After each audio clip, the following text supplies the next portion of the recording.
Shalom bien-aimés, alors que nous continuons notre étude sur courir de manière à remporter le prix, ce matin, je vous invite dans Romains 8 au verset 11. Et si l'esprit de celui qui a ressuscité Jésus d'entre les morts habite en vous, celui qui a ressuscité Christ d'entre les morts rendra aussi la vie à vos corps mortels par son esprit qui habite en vous. Ces 3 derniers jours, nous avons travaillé à voir pourquoi est-ce que c'est important pour nous de pouvoir avoir la domination sur notre corps et de ne pas céder à tous ces caprices, n'est-ce pas? Et aujourd'hui, nous voyons le point central de cette victoire. C'est en fait la prise de conscience claire de ce que désormais nous fonctionnons par l'esprit. Parce que ici, l'apôtre Paul nous dit que l'esprit de celui qui a ressuscité Christ d'entre les morts habite en nous. Donc, nous avons la victoire désormais sur notre chair. La nature pécheresse a été ôtée et nous avons la nature de Dieu. Nous avons la nature de Dieu. C'est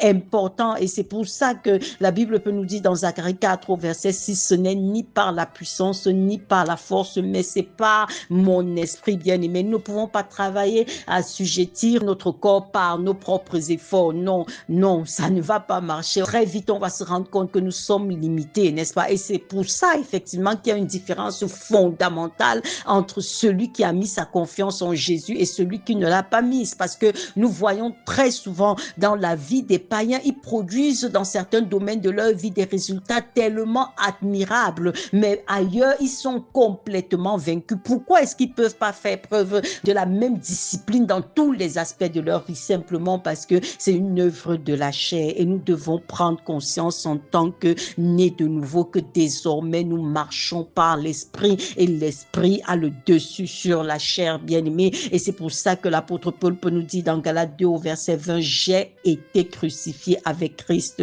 et si je vis, ce n'est plus moi qui vis, c'est Christ qui vit en moi. Si je vis maintenant dans la chair, je vis dans la foi au Fils de Dieu qui m'a aimé et qui s'est livré pour moi. Je vis dans la foi. Bien-aimé, le croyant obtient les victoires par la foi en l'œuvre que Christ a accomplie à la croix, par la puissance de la résurrection. Christ est ressuscité et par la même puissance qui a ressuscité Christ d'entre les morts te donne également le pouvoir de dire non à la chair, de dire non à la paresse, de dire non au sommeil, de dire non aux convoitises que la chair peut manifester d'une façon ou d'une autre. C'est de ça qu'il est question ce matin, où réside le secret de notre victoire. C'est dans la conscience totale de ce que, en réalité, nous avons été repositionnés, n'est-ce pas? Nous ne sommes plus esclaves de nos désirs, nous ne sommes plus esclaves de notre chair, mais nous sommes désormais des hommes remplis de l'esprit et par conséquent, nous pouvons dire non à notre chair lorsqu'elle nous réclame pour aller dans telle ou telle direction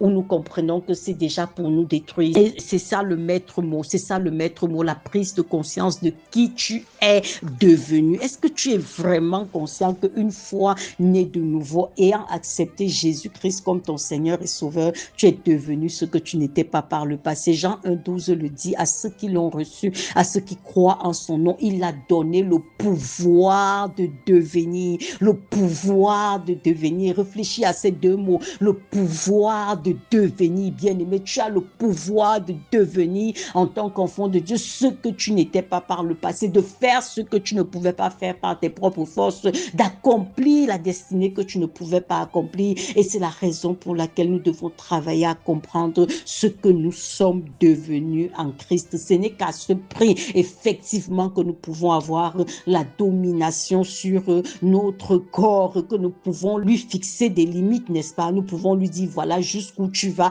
voilà jusqu'où je peux manger, je peux me priver de nourriture quand je le veux. C'est pas à toi de me dicter ce que je dois faire. C'est de ça qu'il est question. Je remercie encore le Seigneur ce matin parce que l'œuvre que Christ a accomplie à la croix en notre faveur. Bien-aimé, je ne sais pas si toute notre vie sur la terre est suffisante pour la comprendre pleinement et pour pleinement en bénéficier, mais en demeurant au pied du Seigneur, certainement, chaque jour, nous grandissons dans la compréhension de cette vérité. Nous sommes de plus en plus illuminés par la vérité de notre position en tant qu'enfants de Dieu et c'est la raison pour laquelle notre vie chrétienne n'est pas une bataille constante où on se force chaque fois, où on a le sentiment qu'on est réclamé par toutes sortes de convoitises et de désirs. Non, on réalise de plus en plus que nous avons l'autorité de dire non aux désirs de notre corps. Nous avons l'autorité d'assujettir notre corps, nous avons l'autorité pour entrer dans notre destinée. Shalom, bien-aimé.